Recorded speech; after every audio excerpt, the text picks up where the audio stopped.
It happened in the days when the judges judged that there was a famine in the land. A certain man of Bethlehem, Judah, went to live in the country of Moab, he and his wife and his 2 sons. The name of the man was Elimelech, and the name of his wife Naomi. They came into the country of Moab and continued there. Elimelech, Naomi's husband, died, and she was left with her 2 sons. They took for themselves wives of the women of Moab. The name of the one was Orpah, and the name of the other was Ruth. They lived there about 10 years. Then both Mahlon and Chilion died, and the woman was bereaved of her 2 children and of her husband. Then she arose with her daughters-in-law, that she might return from the country of Moab. For she had heard in the country of Moab how Yahweh had visited his people in giving them bread. Naomi said to her 2 daughters-in-law, "Go, return each of you to her mother's house. May Yahweh deal kindly with you, as you have dealt with the dead and with me." Then she kissed them, and they lifted up their voices and wept. Orpah kissed her mother-in-law, but Ruth stayed with her. Naomi said, "Behold, your sister-in-law has gone back to her people and to her God. Follow your sister-in-law." Ruth said, "Don't entreat me to leave you and to return from following after you. For where you go, I will go, and where you lodge, I will lodge. Your people shall be my people, and your God, my God. Where you die, I will die, and there will I be buried. May Yahweh do so to me, and more also, if anything but death part you and me." When Naomi saw that she was steadfastly minded to go with her, she stopped speaking to her. So they 2 went until they came to Bethlehem. It happened, when they had come to Bethlehem, that all the city was moved about them. And the women said, "Is this Naomi?" She said to them, "Don't call me Naomi. Call me Mara, for the Almighty has dealt very bitterly with me. I went out full, and Yahweh has brought me home again empty." So Naomi returned, and Ruth the Moabitess, her daughter-in-law, with her, who returned out of the country of Moab. They came to Bethlehem in the beginning of barley harvest. Naomi had a kinsman of her husband's, a mighty man of wealth, of the family of Elimelech, and his name was Boaz. Ruth the Moabitess said to Naomi, "Let me now go to the field and glean among the ears of grain after him in whose sight I shall find favor." She said to her, "Go, my daughter." She went and came and gleaned in the field after the reapers. And she happened to come to the portion of the field belonging to Boaz, who was of the family of Elimelech. Behold, Boaz came from Bethlehem, and said to the reapers, "Yahweh be with you." They answered him, "Yahweh bless you." Boaz said to his servant who was set over the reapers, "Whose young lady is this?" The servant answered, "It is the Moabite lady who came back with Naomi out of the country of Moab." Then Boaz said to Ruth, "Listen, my daughter, don't go to glean in another field, but stay here close to my maidens. It has been fully shown to me all that you have done to your mother-in-law since the death of your husband, and how you have left your father and your mother and the land of your birth, and have come to a people that you didn't know before.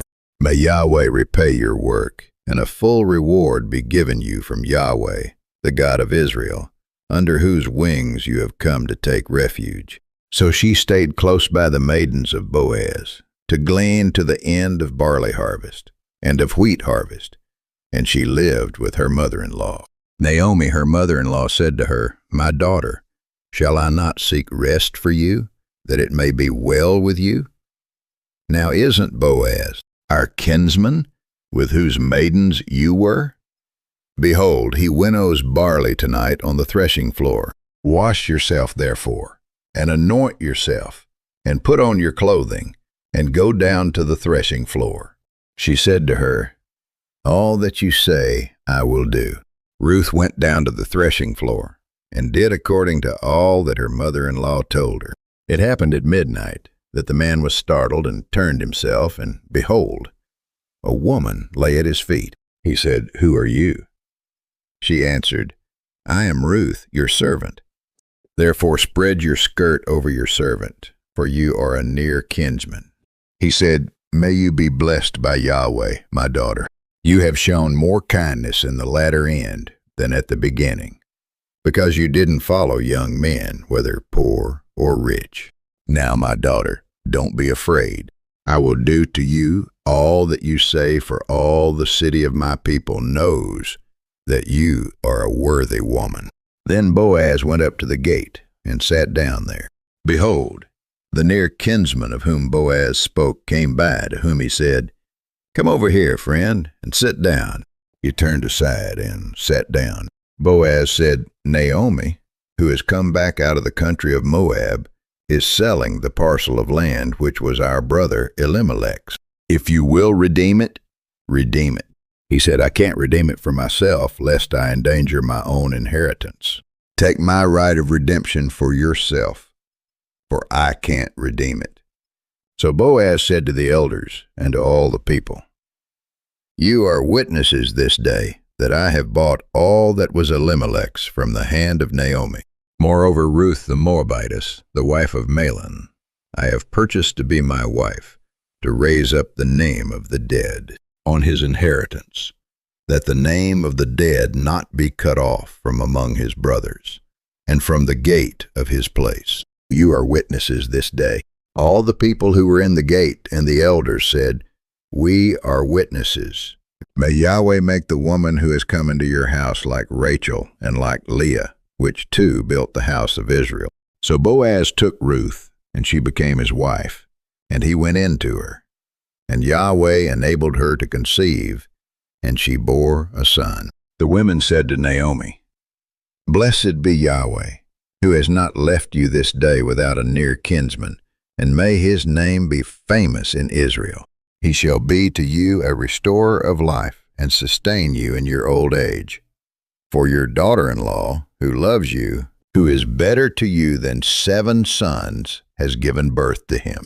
Naomi took the child, and laid it in her bosom, and became nurse to it.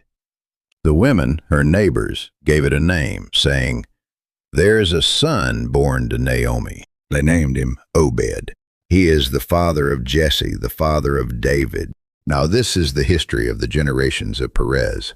Perez became the father of Hezron, and Hezron became the father of Ram, and Ram became the father of Amminadab, and Amminadab became the father of Nahshon, and Nahshon became the father of Salmon, and Salmon became the father of Boaz, and Boaz became the father of Obed, and Obed became the father of Jesse, and Jesse became the father of David.